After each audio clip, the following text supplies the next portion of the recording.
become free. Roots down, walk to me. I roll, becoming free.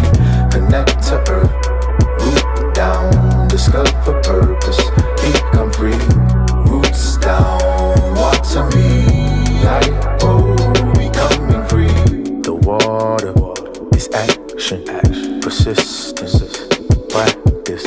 The water will purify if you tap into what happens. The water is action, persistent, practice. The water is the catalyst for your healing or your madness. The water is action, persistence, practice. The water will purify if you tap into what happens. The water is action, persistence, practice. The water is the catalyst for your healing or your madness. Connect to earth, root down, discover purpose, become free. Roots down, walk to me. I roll, becoming free. Connect to earth, root down, discover purpose, become free. Roots down, walk to me.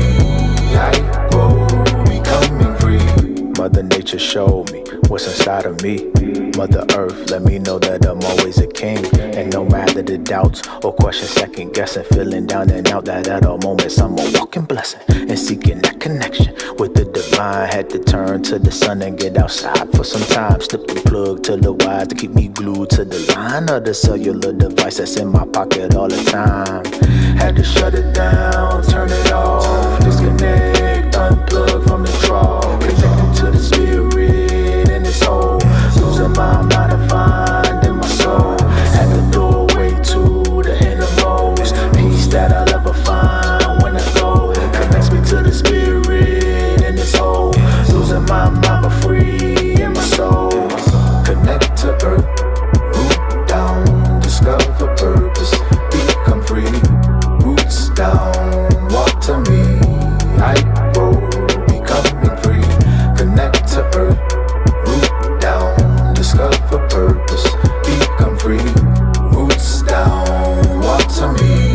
I roll, becoming free.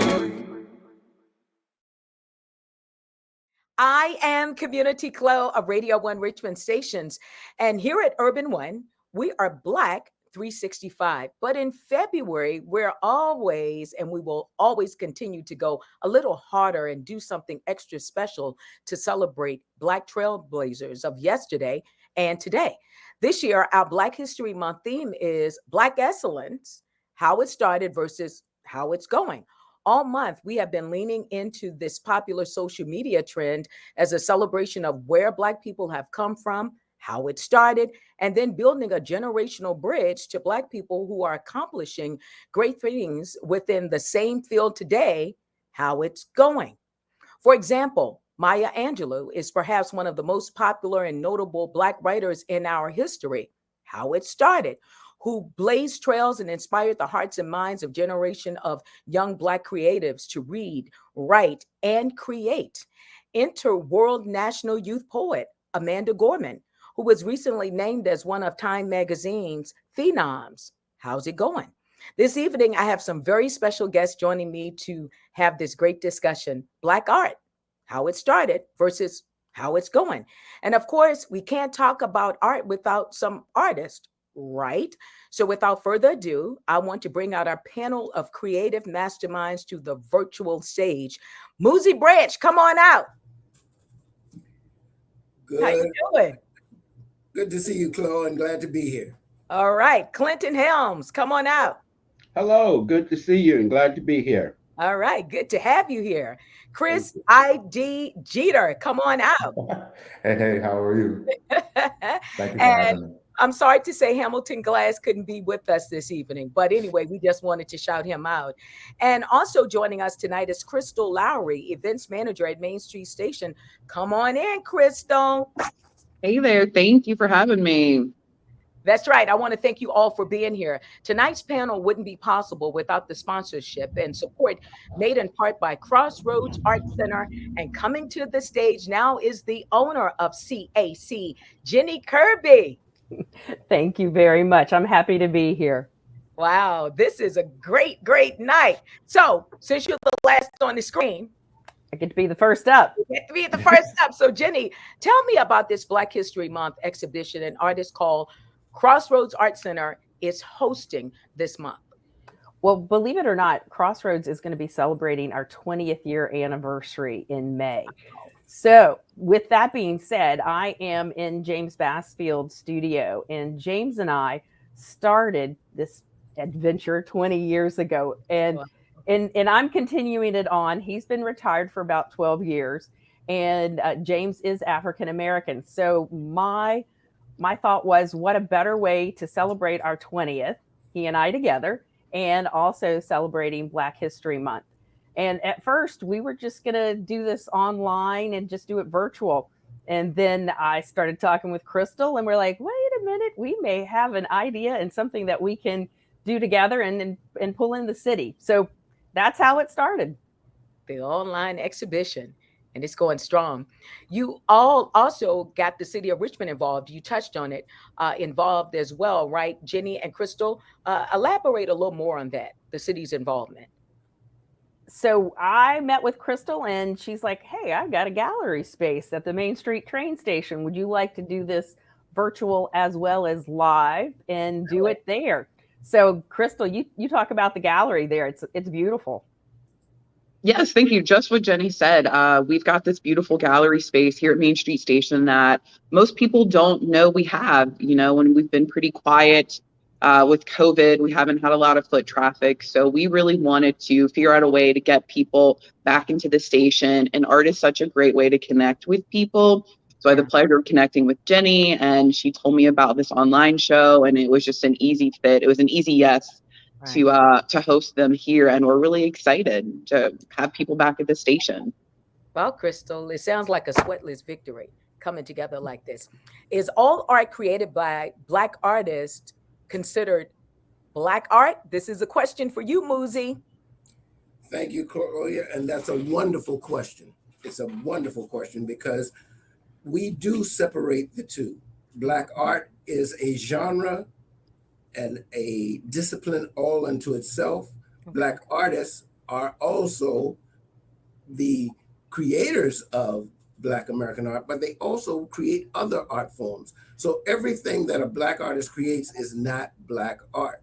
But when it is an art form that speaks to, for, and about the culture in a positive way, that the images are uplifting, it is considered Black art.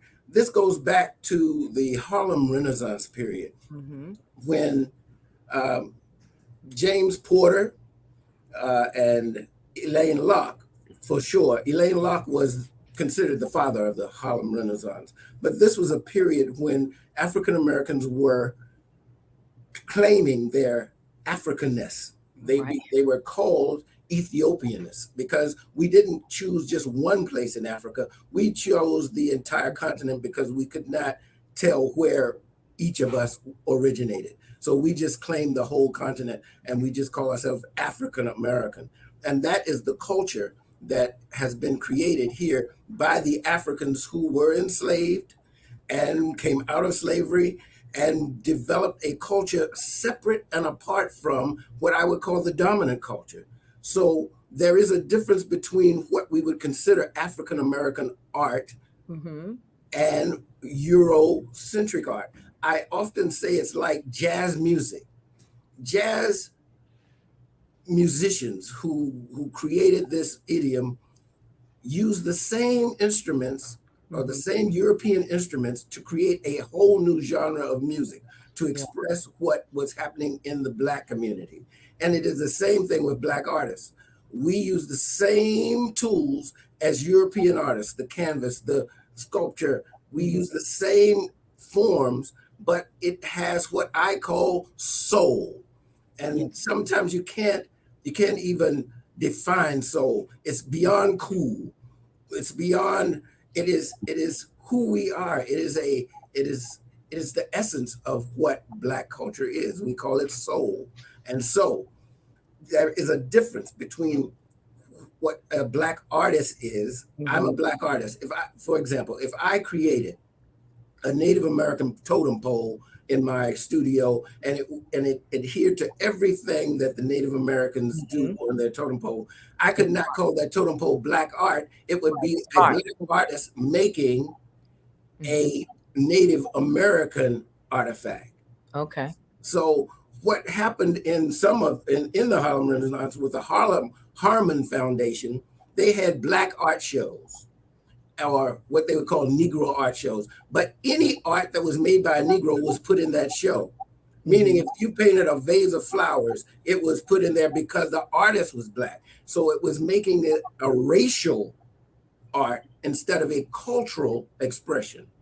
And so for me and for the organization that I represent, BAR, which is Black American Artists Alliance of Richmond, we want to codify what Black art is.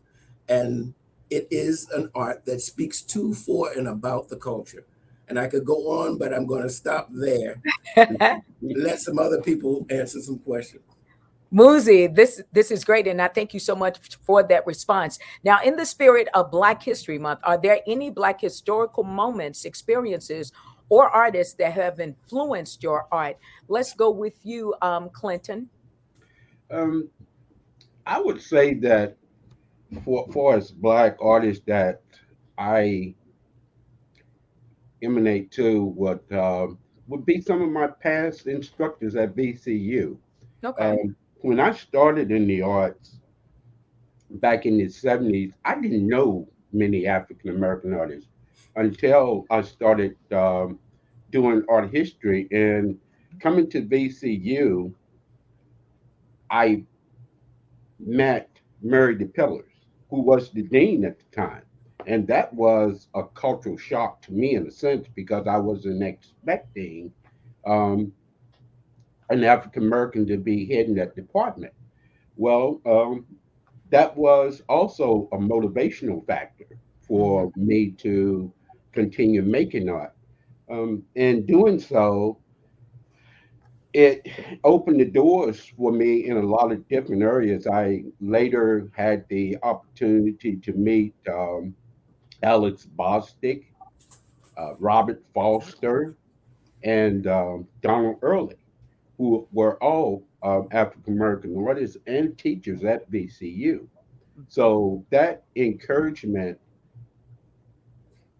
more or less set the pathway and gave me that confidence that I can do this.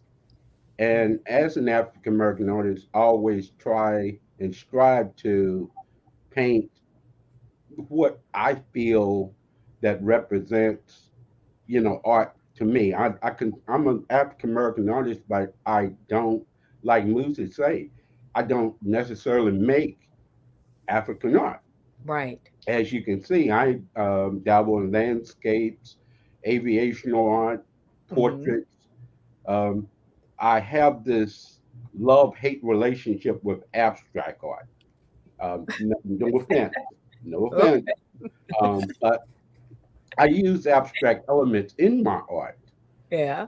If that, would work. But I'm honored to be an African American artist. I'm honored to have the recognition from students and my colleagues. Yeah.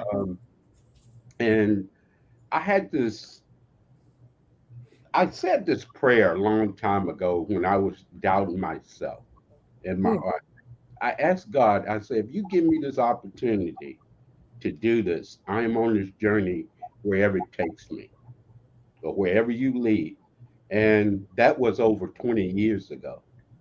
I'm still making art, and I enjoy making art every day. Over 2 decades ago. Yes. Wow. Clinton, thank you so much for sharing with us. And Chris I.D. Jeter, how did it all start for you? You seem to be the youngest on this Yeah, I think for session me, today. so how music started for me, it really began with the inspiration of my uncles, Mhm. as well as the inspiration of John Coltrane. I love the fact that Muzi Okay. brought up so much about jazz, Yeah. because John Coltrane was such an inspiration for me, because he used his music and his saxophone and all of the other instruments that he used and played with to exalt his creator, right? So it was not just about music. It wasn't just about the notes. It wasn't about the time signatures or the key that he was playing in. It was about how he could communicate his feelings and thoughts and expressions Mhm. to exalt his creator. And I always found that so profound, and that to be a huge inspiration for me to create in the hip hop realm.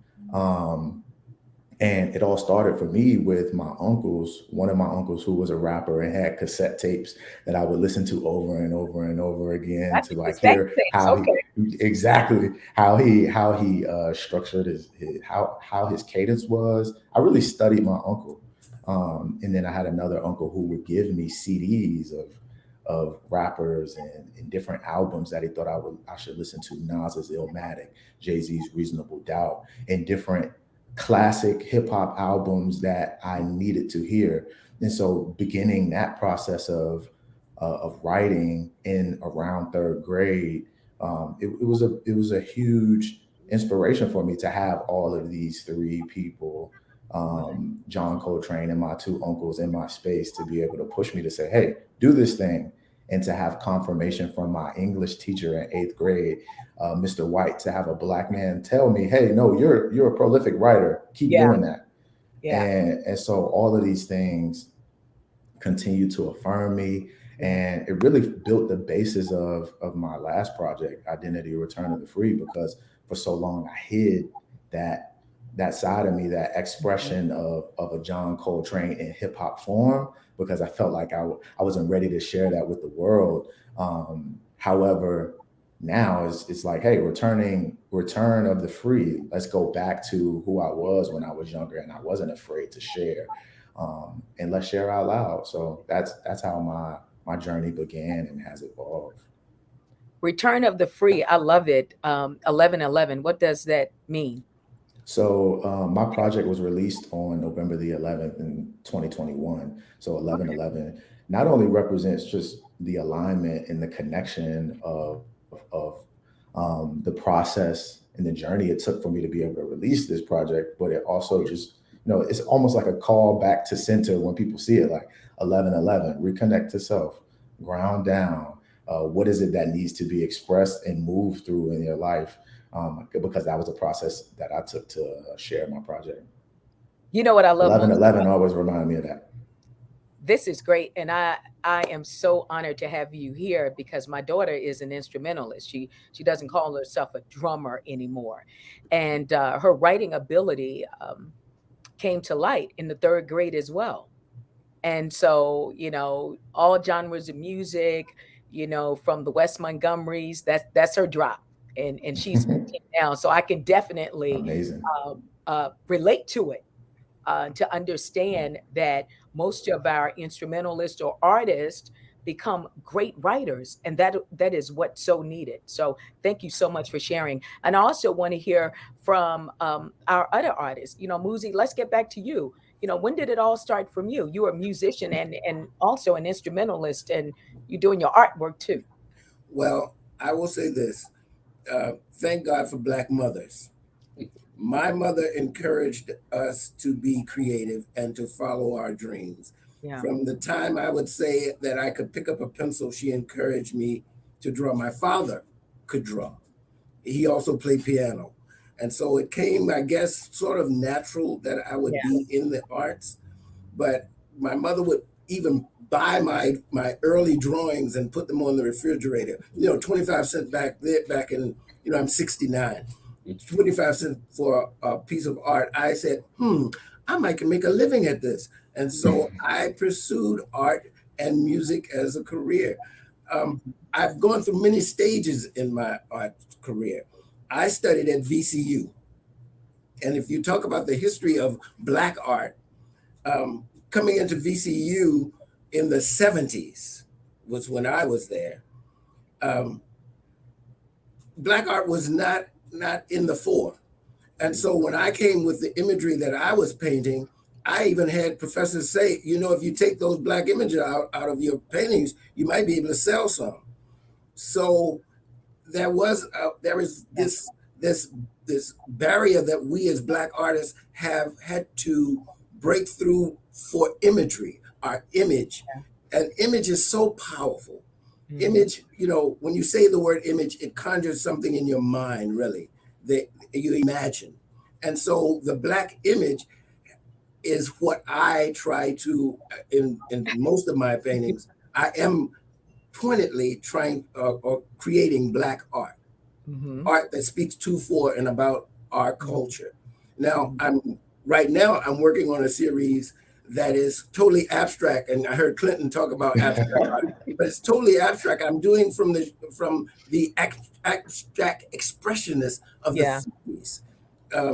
And so I'm doing a show that's going to be entitled "One Black Artist, No Black Art," because I want to drive home that point that not all black artists make black art, and black art is a cultural expression that can be created by anyone, truly, as long as it stays true to the the the the process and the intent of black art, of telling our story.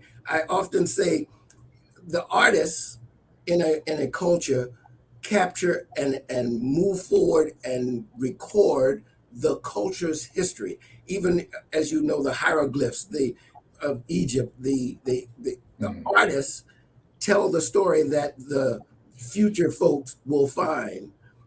Every culture has had artists who promote their culture. And I feel it's incumbent upon some black artists, not all, but to promote that culture, to leave a record, especially in the days and times that we're in now, where we're getting this pushback on telling our story.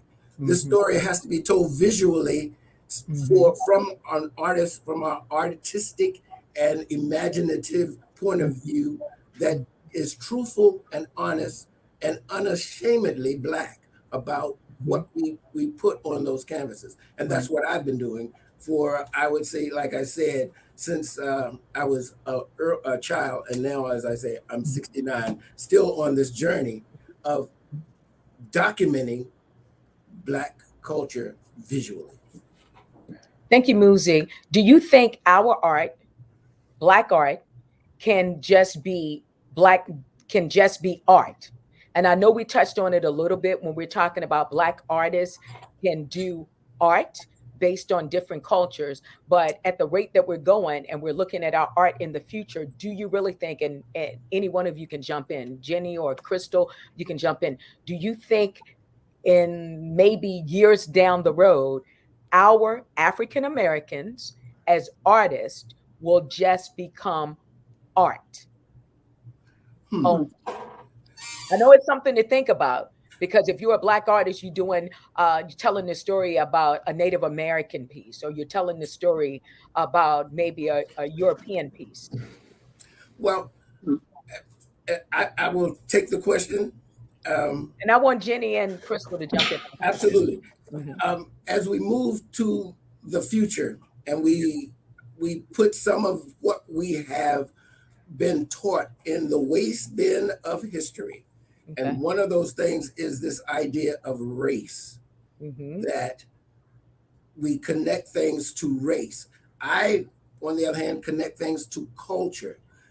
It's not a race-based art, it is a culture-based expression. And so in the future, yes, we should all be considered artists, but we still will hold on to our cultural values.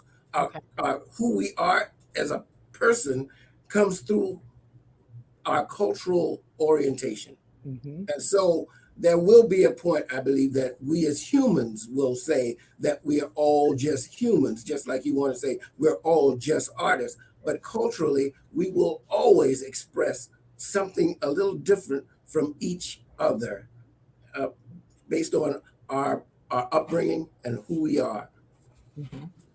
All right, Jenny, I want to hear from you, Crystal, and then Chris I.D. Jeter. Okay. So for me, I'm obviously standing in James's studio, and James Bassfield is known for his jazz pieces, or the pieces that he uses musical instruments with, and the color, the texture.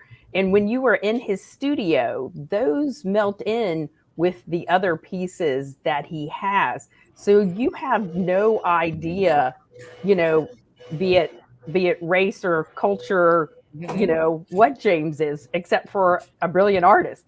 And that's what I want to strive for and have been striving for 20 years at Crossroads, is that, we are all just artists. We're all in this together.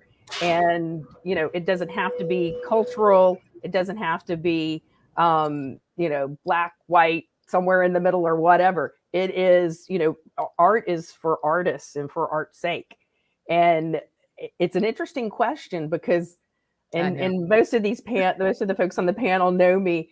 Having James as my business partner, you learn a lot about Black history and culture that I knew nothing about. And so it was been a nice training period for me for the past 20 years. And then to, get to know Muzi, get to know Clinton as artists, and they, become your friends as well as your compatriots in the art field here in Richmond. So I hearken what Muzi says. I think we are all artists, and that's where we're striving to become. But I also think that in this day and age, we need to highlight the different cultures that are here in Richmond. So this is basically the start for Crossroads, highlighting and starting off with Black History Month. So we are actually going to do Asian Pacific, Hispanic.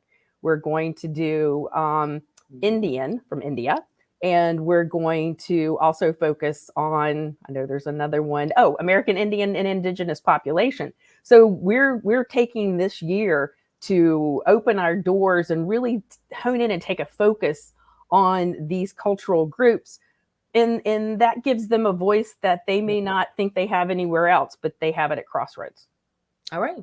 Thank you so much for your response. Crystal, want to hear from you. Yeah, I think what both of them just said is right on point. I think it's important to have a place to showcase everybody's art. I think it is that cultural piece. I think, again, just having a place where people can showcase their art, where people are welcome and invited in, I think that's important. I think that's why it was really easy for the city to get behind it. We should be doing that as the government. We should be showcasing everybody, celebrating everyone. And it's really exciting to be a part of this.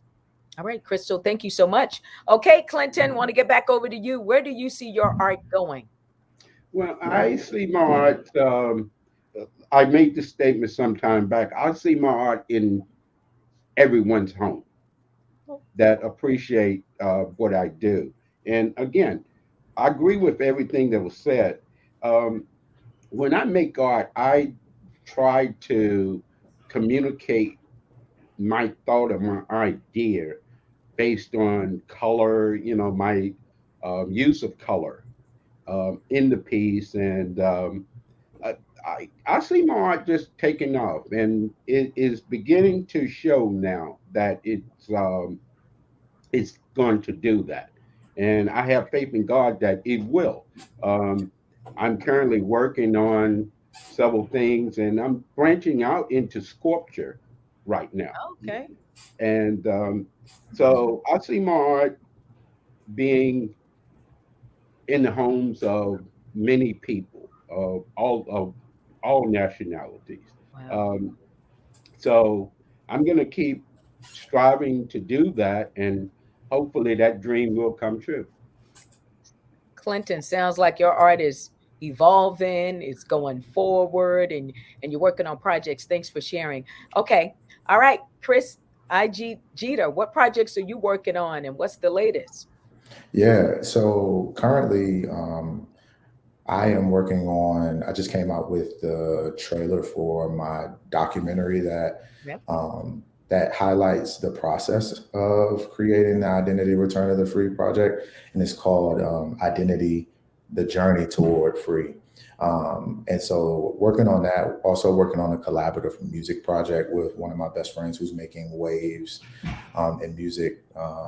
And it's just, I think when you ask the question about like, where do I see my art going? I think it's super important to acknowledge that there's a lot of digitization going on in the art space and in the industry. And so you think about NFTs or non-fungible tokens and the direction that that's taking art. Even though the technology may not stay for forever, I really Right. do think that the models in which NFTs really promote, which is Lots of money earned community-based on models, NFTs.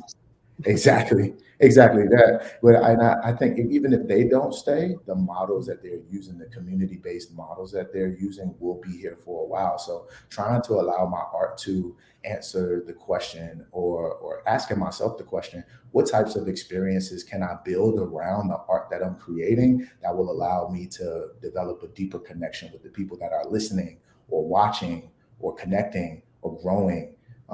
And because a lot of my art is based out of and influenced by my wellness practice, yoga, meditation, mindfulness, what experiences can I build to allow people to connect with me, connect with the art, and me to connect with them? So that's where my art is going. It's going. Community-based models, Yeah. building, connecting with people, and sharing what it is that I'm doing, and making it a collaborative effort. Them sharing with me what they're doing, and how can we connect and collaborate in the space of art to create ripples of impact all over the world from this Black space. Chris ID Jeter, thank you so much for sharing. All right, Muzi, where do you see your art going? I know you're ever evolving, and what are some projects you're working on? All right. Well, as I said, I'm president of an artist collective called BAR, Black American Artists Alliance of Richmond. And the projects that we're working on right now, we're traveling a show that's called Histories and Stories. And sometimes we change it to Stories and Histories. But we have exhibits right now, like I said, at VCU. We have an exhibit at the Perkinson Center. In March, we're taking that exhibit to the Swiss Creek Mill Theater Gallery for March. So we are working on educating the public about African American art and artists, and inspiring them to collect African American art. And when I heard Clinton say that he wanted his art in everyone's home, it just reminded me that, again, of the image. The image of the African American male has been so distorted such that we don't see that image being a positive image, and we sometimes don't find it in everyone's household. And for example, African Americans will have images of other cultures in their home. It is we're working hard to have our culture and our image accepted in all homes. It is it is a quest, a mission of BAR to educate and to also codify what is Black art.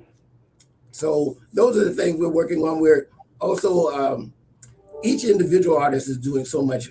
If I could just give a shout out to all the artists, I'd like to name them. Hamilton Glass is one of the artists in BAR, and I'm sorry he's not here today. But we also have William Johnson, Dennis Winston, Sir James Thornhill, who does murals all over the city, like Ham. We have S. Ross Brown. We make sure that we have female artists, Vashti Woods, Eunicia Buster, Yaya Hargrove, Barbara Hobson, and Joanise Caston. So these 13 artists have come together to make this artistic statement about the art. And those are things we're working on. Now, personally, I'll be traveling actually to Ohio to pick up a couple of my paintings that were in a show at the Black History Museum in Wilberforce, Ohio. So what I'm doing with my art is trying to get it into, as we will say, the museums, the institutions that preserve art and preserve culture. So I would like to see all of our art in in those kinds of institutions that preserve and laud the artist and the artifact. So those are things I'm working on. The artifact. All right. So how can this community support your work? Thank you so much, Muzi, Clinton, and then Chris ID Jeter. Okay, me first. All right, how will you can support? So you can support by attending these exhibitions that we're putting on. You can go to our website. It is www.baar.org, and you can find out our schedule of the exhibitions and other things that our artists are doing on our blog. Then you can go to my own personal website, which is bestblackartimages.com, and you'll see what I've been doing for over the past 40 years as an artist. And as Chloe said, I'm an artist and musician, so I'm sort of all in the, and my day job, as we sometimes, as artists, have to support their art when their art is not supporting them. So my day job is still art connected. I'm director of arts and healthcare at the VCU Health. So we use art in the healing process and using the art to make people feel welcome in this space by having art that speaks to different cultures, as Jenny was pointing out with the cultural celebrations. We make sure that we use imagery to make people feel welcome. Nothing like the image. So I'm just continually being an artist and musician. All right. Thank you so much for sharing, Muzi. How can the community support you, Clinton? Okay. Again, just like Muzi, having my art out there for everyone to see and purchase. I'll share a story with you. Not about a month ago, I received a phone call from Texas. I did a commission piece for cybersecurity. This was through the Air Force, which some of my work is being featured and collected by the United States Air Force for their archives. And one of the pieces has found a home out at Lackland Air Force Base. And I had the commander call me personally to find out what was the inspiration behind that piece. And again, thinking cybersecurity, how do you put this together? And I tend to work large for those type of commissions. So doing more commission work, doing more shows. I have a show coming up in September in Colonia Beach. I'm looking to participate in a show in Charlottesville with the Art Alliance there. So I see my work going out into the community, and I want to do more local stuff. You can also go to my personal website, cneartstudios.com, and you can see and purchase some of my work there. I'm going to just keep painting and producing and see where it takes me. I'll put it out there, and if people love it, they will support me. If they don't, I'm going to continue to paint. All right. Clinton, thank you so much for sharing. And Chris ID Jeter, how can the community support your work? Yeah, I think one of the most important ways as I'm building as an emerging artist is to support me by hopping on my email list. You can find that on my website, solo.to/ID_Jeter, which is JETER. And when you go to that site, you'll have access to the trailer for the documentary, The Journey Toward Free. You'll have access to the music video, the Water Freedom Chant that I just released a few weeks ago.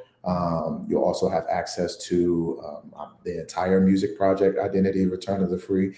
And last but not least, you can hop on my email list to learn about all of the experiences that I'll be creating around the music project that'll help people tap into the essence of the music project. So go to that website, solo.2/ID_Jeter. You'll find all of the things and stay in the loop. Thank you. In the loop. All of our viewers should be connected tonight. We want to thank you, Chris I.D. Jeter, for joining us, Clinton Helms, Muzi Branch, and of course, Hamilton Glass couldn't join us. And of course, we couldn't do it without our sponsors, Jenny Kirby, let me get that right, owner of Crossroads Art, and Crystal Lowry, Main Street Station Events Manager. Thank you so much for joining us. There you have it, Black Out Excellence. How it started versus how it's going. I am Community Clo of Radio 1 Richmond. Thanks for watching.